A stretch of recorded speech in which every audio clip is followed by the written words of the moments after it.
la désobéissance d'Adam a créé la maladie et la mort, l'obéissance de Jésus va m'apporter la vie.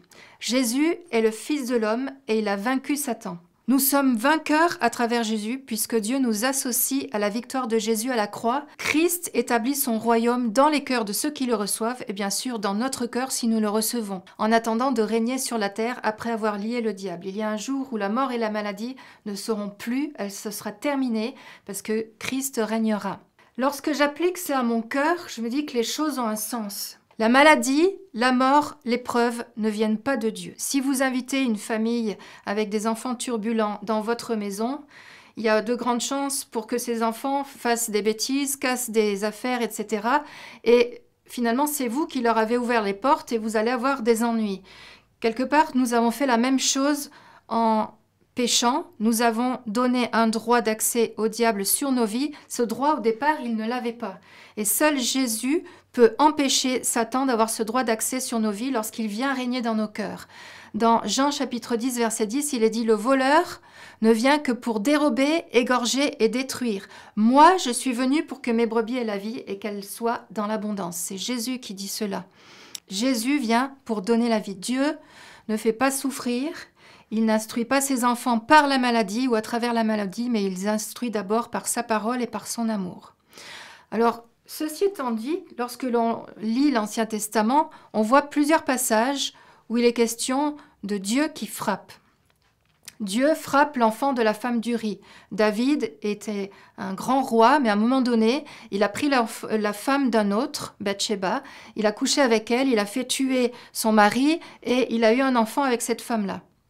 Il a dit aussi que Dieu frappe le peuple d'Israël lorsque le peuple s'est révolté contre lui, ou bien qu'il frappe le Pharaon et l'Égypte qui tient les Hébreux en esclavage.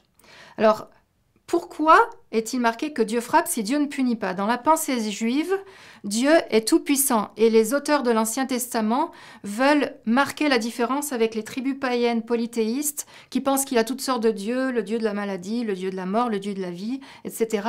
Et ils veulent se démarquer en montrant que Dieu est tout-puissant, donc Dieu est finalement à l'origine de tout. Mais dans la pensée du texte originel, quand il est dit Dieu frappe, c'est que Dieu retire sa protection. C'est-à-dire que finalement, nous sommes livrés à notre ennemi parce que nous avons désobéi. Le mot hébreu pour frapper parle aussi de ce que nous avons permis à travers notre péché ou de ce que Dieu permet parce que nous l'avons permis d'abord. C'est la loi des récoltes et des semences. Par exemple, le Pharaon a eu l'idée de tuer les bébés garçons, tous les petits garçons hébreux qui naissaient, et il a lui-même déclenché la dernière plaie d'Égypte où de nombreux premiers-nés d'Égypte, égyptiens, sont morts. Donc, c'était pas l'idée de Dieu au départ. Dieu est un Dieu bon.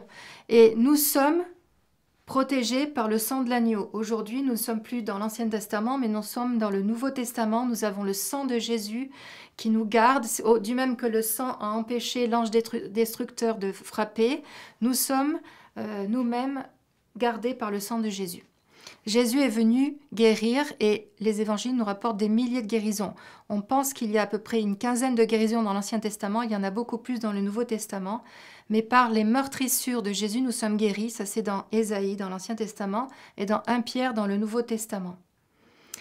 Alors, les causes principales de la maladie sont mon péché et le monde déchu. C'est aussi l'héritage génétique et c'est aussi l'activité démoniaque. Le fait de vivre dans un monde déchu avec la pollution, par exemple, les mauvais comportements, etc., vont causer des maladies. Alors je dois tenir compte de tout cela sans fatalité car la grâce de Jésus vient toujours me libérer de ce que Satan a pu faire dans ce monde. Moïse a écrit dans Exode chapitre 34 versets 6 à 8 « Dieu, l'éternel Dieu de grâce, est un Dieu de compassion. Il est lent à la colère. Il est riche en bonté et en vérité. Il garde son amour jusqu'à 1000 générations.